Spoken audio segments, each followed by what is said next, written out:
Hello. Can you all hear me?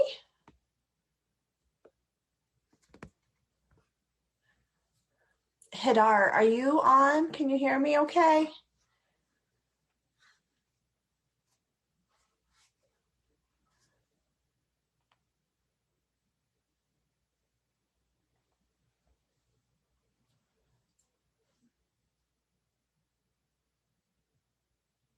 Hi.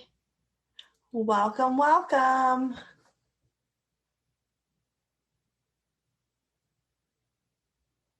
Just gonna give it a few seconds here to make sure everyone is on and everyone can hear me, most importantly. Hi, Hidar.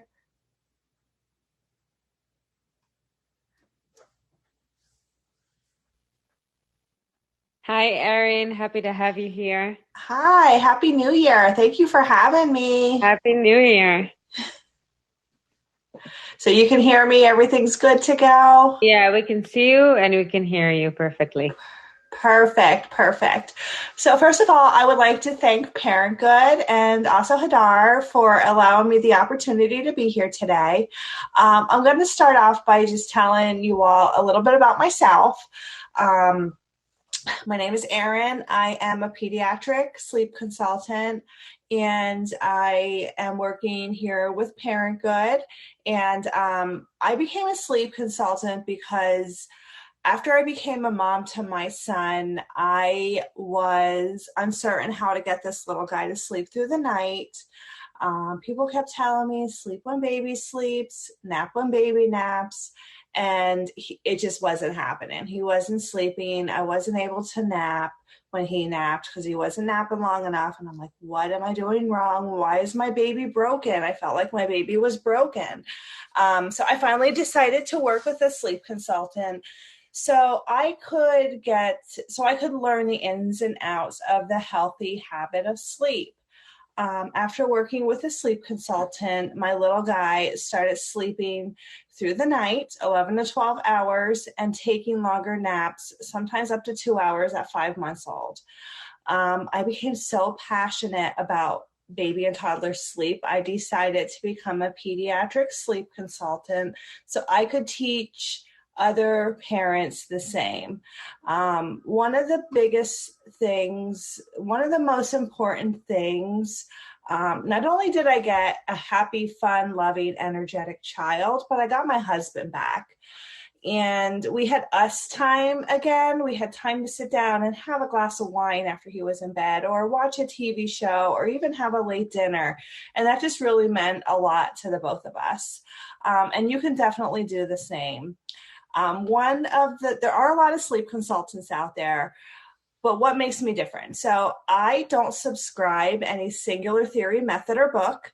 I think that every family has their own unique goals and their own unique situations. So I like to take the time to get to know you and your family and your situation, and I customize your sleep plan just for you. Okay, so that's how my services work. Today's topic, we're going to talk about obstacles in toddlers, how to overcome sleep obstacles in 2 to 4-year-olds. So as we know, such a fun age. These babies are growing into toddlers. I hear the statements all the time. I have to rock to sleep and hope she doesn't wake up during the transfer, or I have to lay beside him till he falls asleep, or he keeps getting out of bed, or she keeps climbing into my bed at night, or there's 2 to 3 to 4 wake ups at night, and the only thing to get him back to sleep is a bottle. I recently talked to a client, and she referred to her 2-year-old as a little sleep terrorist. She was being held captive for hours, laying beside him at bedtime, and she never knew what time he was going to wake up. And when he did wake up, he was demanding a bottle. Maybe you've never had good sleep, or maybe you did once have good sleep, but then things change.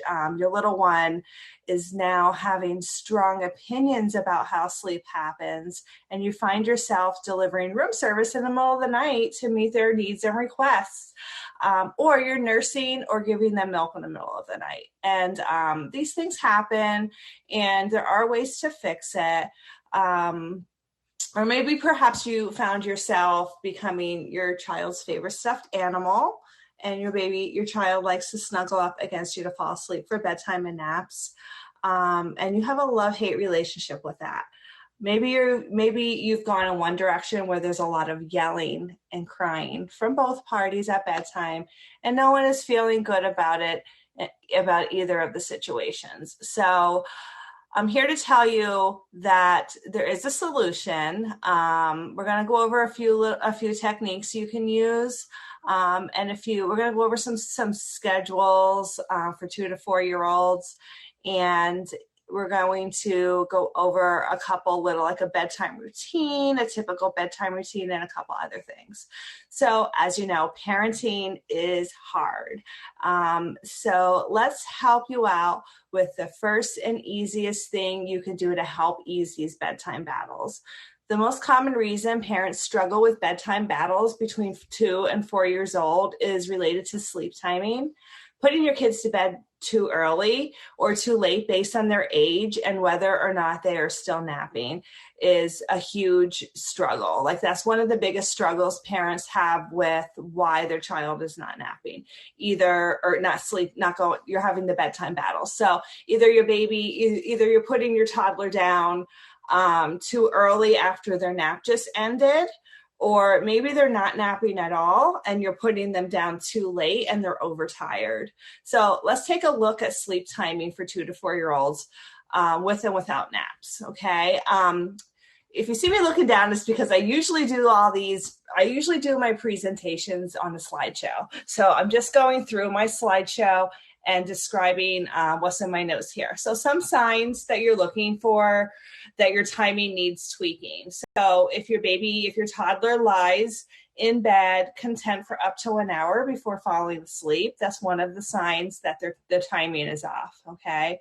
And when I say the timing is off, maybe they're ready to drop their nap, or maybe their nap is too long, or maybe their bedtime is too early, or maybe their bedtime is too late. Another sign is your toddler doesn't seem tired at bedtime and needs a lot of attention during the time it takes to fall asleep. Okay. And another sign is your toddler falls asleep being rocked, but wakes during the transfer. Okay. So I recently worked with a 3-year-old who would come in and out of his parents' room for up to an hour and a half at a time. This was causing so much stress on the family as his parents were getting increasingly frustrated with this behavior. His challenge was that he was not tired enough, and it was too much to ask for him to go to sleep when his body wasn't ready to sleep. So his drive for sleep hadn't changed, his sleep drive hadn't had a chance to build because of his afternoon nap. Okay. So he was having this 2.5 hour afternoon nap, and his nap wasn't ending until 5 o'clock, and they were expecting him to be in bed at 7. Like, he wasn't having enough sleep pressure. Okay, so that's just an example. Sleep timing for 2 to 4 year olds. So if you have a 2-year-old, a typical schedule is going to look like this. Okay, say you have a 2-year-old waking up at 6:30 a.m. Their first nap should be about 6.5 hours from their wake up time. So nap 1 should be their only nap. They should wake up at 1 o'clock, or they should go down for nap at 1 o'clock. And this nap should be about 2 hours. And sometimes if it's less than an hour and a half, it's too little of a nap, and you can put them in bed a little bit earlier at night. So I like to see a good 2-hour nap, 6.5 hours after wake up time. So about 1 o'clock, and awake by 3 o'clock, and then asleep by 7:30. Okay. So I do expect to see 11 hours of overnight sleep and 2 hours of nap. So that's 13 hours total in a 24-hour period. Okay. Okay. So that's a 2-year-old still napping. Okay, so an example of a 3-year-old still napping would be 6 a.m. wake up, 1 o'clock nap. You're going to start reducing the length of the nap around 3 years old. So at 3 years old, they should only have about an hour to an hour and a half of nap, depending on their individual sleep needs. So they should have about an hour to an hour and a half of nap time. So they'll be awake about 2 o'clock, 2:30, and then a 7 p.m. bedtime. Okay. And when I say 7 p.m. bedtime, you are starting your bedtime routine, which we'll talk about in a little bit, 30 minutes prior to bedtime. So you want his eyes to be closed and him to be asleep by 7:30 so that you're getting 11 hours of overnight sleep and 1 hour of nap, totaling in 12 hours of overall sleep. Okay. So the intervals of time, so if a toddler's waking, you can adjust this schedule as needed. So if your toddler's waking up at 7 instead of 6:30, you're just going to shift everything a half hour. So it would be 7, and then he would go down for a nap at 1:30, and then he would go down for bedtime at 8. Okay, does that make sense? And then if you have a 3-year-old who is not napping anymore, you typically toddlers stop napping around 3.5, 4 years old. My son stopped right before his 4th birthday. So your 3.5, 4-year-old who is still napping is probably not asleep until after 9 p.m. at night. So if that's happening, if they're not going to sleep till 9 p.m. at night, then you're ready to drop the nap. Okay. Cause that nap is either causing you to have bedtime battles or is causing him to lay in his bed and just be awake because he's just not tired enough. So if you have a toddler that is not napping, I like to see 6:30 a.m. wake up and then 6:30 p.m. bedtime. Okay. And you want to make sure he's asleep at that 6:30 point. Or if you have a 7 a.m. wake up time, you're going to do 7 a.m. wake up, 7 p.m. bedtime. Okay. As he gets older, closer to 4.5, 5 years old, you can extend the bedtime a little bit more. So if he has a 6:30 a.m. wake up, he can have a 7:30 bedtime, and you expect more closer to 11 hours of nighttime sleep instead of 12. Okay, so let's talk about bedtime and nap time routines. A consistent bedtime and nap time routine helps signal the toddler's body that it's time for sleep. So it's very, very important that you have a nap time and a bedtime routine. Your nap time routine should take about 10 to 15 minutes, no more than 15. And your bedtime routine, if you do a bath every night, should be 30 minutes. If you do not do a bath every night, it should be 15 minutes. You don't ever want it to be more than 30 minutes or else they are stalling. So you want to make sure your routine takes place in their bedroom. Okay, so the whole bedtime routine is going to take place in their bedroom. So bedtime routine is going to look like this. You're going to do the bath, then you're going to go in their bedroom, put on their PJs, put on a sleep sack. I do recommend keeping a sleep sack as long as you can, especially if they're still in a crib. I also recommend keeping the crib until at least 3 years old. The reason is toddlers up until about 3 years old, they have not yet developed the impulse control to understand their boundaries to stay in their bed. So you want to keep them in the crib, because if you put them in toddler bed too soon, they have this new freedom and they're going to take advantage of it, and they're not going to understand the boundaries of staying in their bed. So you're really going to have to do some intense sleep training to get them to stay in their bed. You're going to have to set some firm boundaries. It's really why I like to keep them in their crib until 3, at least 3. Okay. So your bedtime routine, you're going to do bath, jammies, sleep sack, about 2 to 3 books, white noise machine on, lights off, okay? And your nap time routine is going to be the same thing, but you're just going to shorten it a little bit. You're going to do, if they wear diapers still, diaper change, sleep sack, books, white noise machine, lights off, okay? Next question that I get very, very often is, how do I get my toddler to stay in their bed? Okay, so a couple things you want to avoid doing with a toddler who will not stay in their bed. You don't want to try and avoid, actually what you do want to try to avoid shaming and threatening, okay? Shame is a feeling that their whole person is bad, and you don't really want to do that. You don't want them to feel guilty that they made a bad decision or did a bad action. Threats often bring shame. Like if you say, good girls stay in their bed, what your child's really hearing is, if I get out of my bed, my whole person is essentially bad. Or if you say, if you don't stay in bed, there's no iPad tomorrow.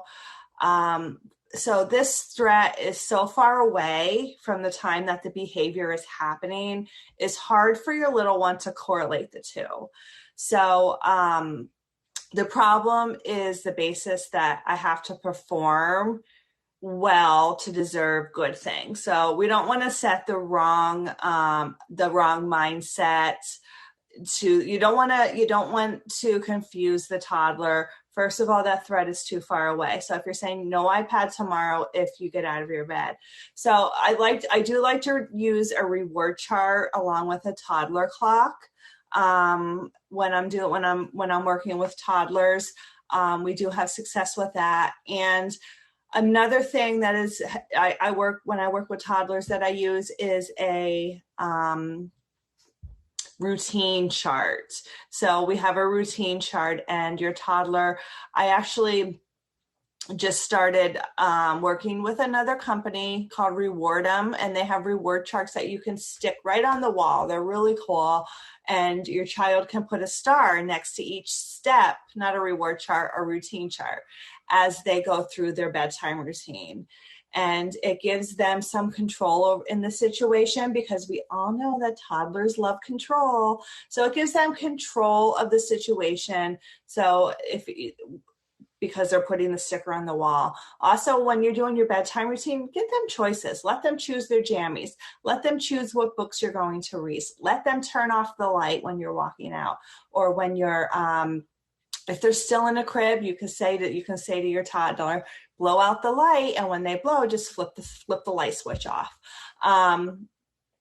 Let's see. Okay, so talking about behavior, there is a secret. You can't control your child's behavior. All you can do is control how you respond to the behavior to help shape it. Okay, because remember, they model our behavior. So everything that our reactions, they feed off of our reactions. So if they see that we're frustrated and upset, they're going to feed off that. And their behavior might even just get worse, okay? So let me see here. Another thing, talking about behavior, is we want to work on positive praise. So when you catch your toddler being good, you want to praise them and foster the bond between you two. And that's a really good start, okay? So yelling is not the answer. And I know you already know that. I know sometimes we're all human. We just lose it and we do yell. But what happens afterward? You feel bad. And your child, who really wanted your attention before you were yelling, wants your attention even more now. Even if they push you away and act like they don't, they're hurting and they're confused, okay? So some final thoughts. As a parent, it's helpful to remind yourself that your child is experiencing the world with a fresh set of eyes, and every day is new to them. They have a lot of information to process on a daily basis, and it's really important that you're there for them to set firm but loving boundaries and help them feel secure during the process, okay? Actually, I'm all finished with my presentation with my part, and I did see a few questions come in.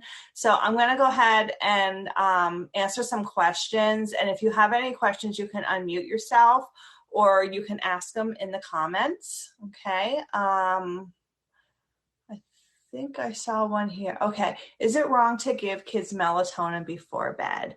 I am not a fan of melatonin.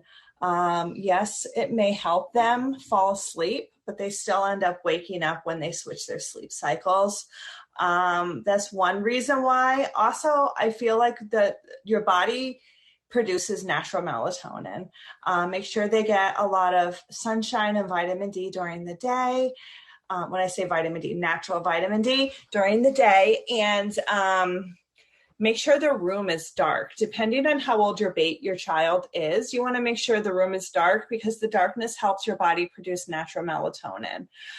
The only time I don't recommend melatonin ever, but sometimes I have parents come to me and they say my pediatrician recommended it.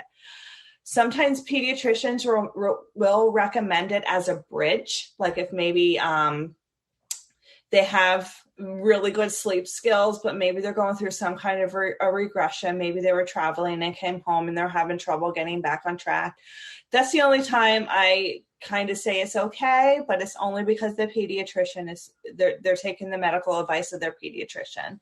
But if I am working with a client, I do require them to stop doing melatonin unless their pediatrician recommended it. Why is it wrong to give it? Studies say that it can affect puberty long term. So I don't recommend giving melatonin. Like I said, I feel like sometimes it helps children fall asleep, but they still wake up. They're still going to wake up when they switch sleep cycles. What you really want to focus on is why your child is having trouble falling asleep in the first place. Are they able to fall asleep independently on their own? If they're not, then that's where you need to come in and teach them how to do that.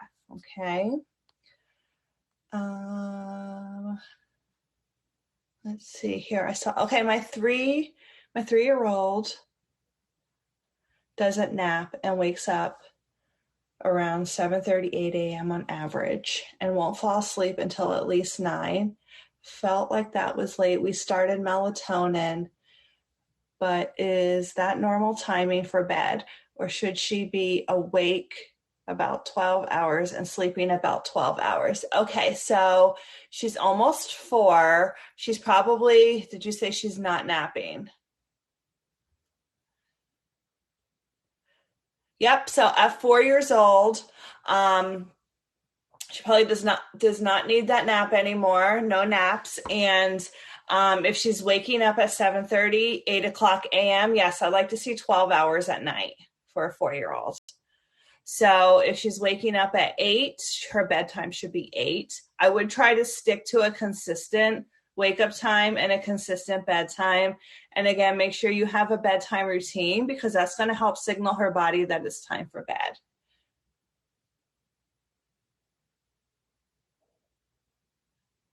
So yes, your question here when you asked, should she be awake about 12 hours and sleeping 12 hours? That's exactly right. She should be awake 12 hours and she should be sleeping. Again, move your bedtime up. 9's too late, move it up to 7:30, 8 o'clock, and start your bedtime routine 30 minutes prior to that. So if you're going to pick a time and stick with it. If your wake up time is going to be 7:30, wake up 7:30, bedtime, you're going to start your routine at 7, and the goal is for her eyes to be shut and asleep by 7:30. Okay, my 3.5-year-old sleeps in my bed. Okay, so if it's working for you, that's great. If it's not working for you, you can do some sleep teaching to get her to sleep independently on her own. I don't recommend co-sleeping, but I also am I come into my sleep training judgment free. And I always tell my parents, if what you're doing is working for you, that's great. But when it stops working, then you can come to me. So it works until it doesn't. Okay. So let's see here. Christine says, my almost 4-year-old falls asleep between 7:15, 8 p.m. and wakes in the middle of the night to come sleep with us. How do we get him to sleep in his own bed? Okay. Couple things here is you want to pick your sleep training method and stick with it. 4-year-olds have very strong opinions. And there's a couple different things you can do. You can use a gate at the door. Okay. You can use a baby gate at their door so that they can't come out and come into your bed, but you're going to have a talk before you're going to have a family prep talk before you have a plan. So you're going to have a plan. You need to have a plan. You're going to tell your son, daughter, him. You're going to tell your son, okay, you're going to be a big boy tonight. You see this gate? This is to keep you safe and to keep you in your room. Okay. When you go night, you're going to stay in your bed and stay in your room. And remember, what does the gate mean? Gate means stop. And practice that throughout the day. What does the gate mean? Stop. And you can use the gate, or you can use a door monkey. It's a little device you put on the top of the door, and it keeps the door open a tiny little bit. And if you don't have either one of those options, you're just going to have to use the walk back method and walk him back. It might be 500 times the first night. You just have to stay consistent and stick to your firm but loving boundaries. And if you don't have a toddler clock, I highly, highly suggest you get a toddler clock. If you have a Hatch Baby Rest, it's a sound machine and it has a light on it. You can also use that as a toddler clock. And if you want more information on the toddler clock, I can get that to you as well. Okay. Kristen says, pretty much no matter what time. Did I answer all your questions, Christy? How do we get him his own bed? Yeah. Okay. Kristen says, pretty much no matter what time my child goes to bed, he will only sleep 9.5 to 10 hours at night. This often means an earlier bedtime results in very early wake-ups. He is 2.5, and I have tried to trim naps down to 1.5 hours or 1 hour. Okay, so let me read that again. Sorry, guys. So he's only sleeping 9 to 9.5 hours at night. And he has early morning wake-ups. Okay, my first question here is, can he fall asleep independently? If he cannot, I would work on that. It looks like when he's waking up, he might be looking for something to help him get back to sleep. His nap should be closer to 1.5 hours to 2 hours at 2.5 years old. Okay, that's Christine. I'm just making sure I'm not missing the same person's questions here. So yes, I do like to see 11 to 12 hours at 2.5 years old with a 2-hour nap, with 1.5 hours to 2 hour nap. Make sure your timing is right for your naps. Like I said earlier, about 6.5 hours from wake up time should be his nap time. 1.5 hours to 2 hour nap, and then bedtime. Okay.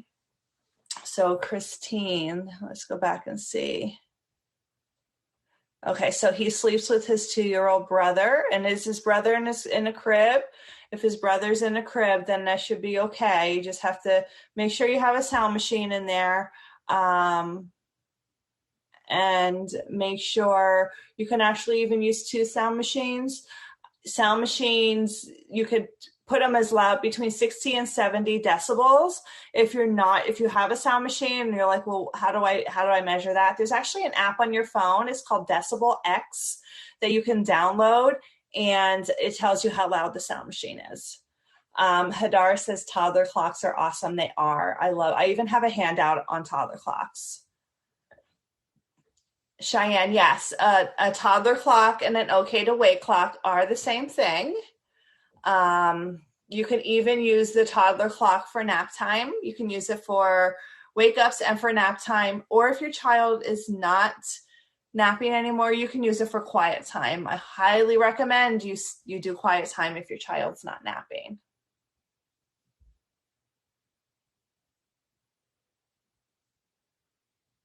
Okay, Kristen says he lays there until we get him at 6:30 a.m. He falls asleep on his own. Okay, let me go back because I forget what she said.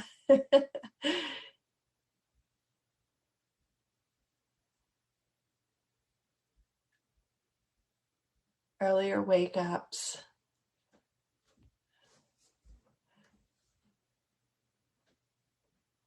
Okay, Kristen, let's set up a call because I need to dig a little bit deeper into, it sounds like it's a timing issue. If he's falling asleep on his own, he lays there until we get him at 6:30 a.m. He does fall asleep on his own. So it sounds like it might be a timing issue, Kristen. So let's set up a call and we can just discuss this a little bit further because I'd like to see what time his naps are, how he's falling asleep, if he's falling asleep completely on his own, if you have a bedtime routine. So let's chat. Christine. What do we talk about, Christine? Oh, he shares a room with his brother. Okay, yeah. So, yeah, like I said, I know it's hard when they room share. How is his brother's sleep? Is his brother a good sleeper? Is he falling asleep on his own and sleeping through the night and in a crib? If he is, then you can work on the older child's sleep. Maybe move the younger child in another room while you're teaching the older child to sleep independently. But it is going to take some work on your end, but it's definitely doable. So don't worry and think that, this is going to be like this forever. We can definitely fix it. And if anybody on here does have any questions or would like to discuss some of these details, a little more in depth, feel free to set up a discovery call, a chat with me. They're 15 minutes long. And what happens in these chats is you tell me what your struggles are. I give you some recommendations on where to start. And I talk about my services and how I can help you. And I keep getting messages. I talk about my services and how I can help you. And I also give you tips on where to start now if you are interested in changing some things, whether it be your schedule or your bedtime routine. Because when you're teaching your child to sleep, there's more to it than sleep training. There's sleep timing, there's the bedtime routines, there's the power struggles. So it's the sleep training part is just a big piece of the puzzle. Okay, does that make sense?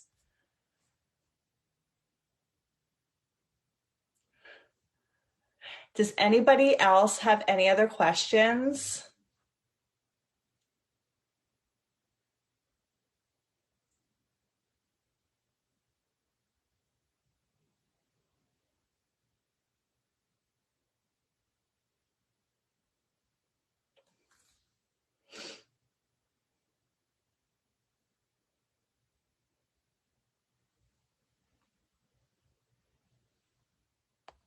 Okay.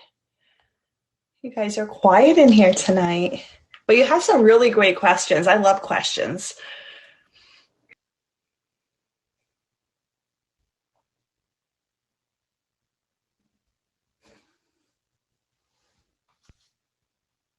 Hadar, I heard you for a second, but then I lost you. Yeah, sorry about that. Thank you for being here today. It was great and helpful. I just want to say Happy New Year to everyone and join us next week. We're going to talk about helping our kids to socialize and helping them make new friends. So join us. And if you want to continue the conversation, you're more than welcome to reach out to Erin through the app. Awesome. And I look forward to hearing from you. And yeah, just reach out to me through the app. We can set up a call through the app. And I hope you guys have a happy new year. And hope you can get some rest tonight. Thanks, guys.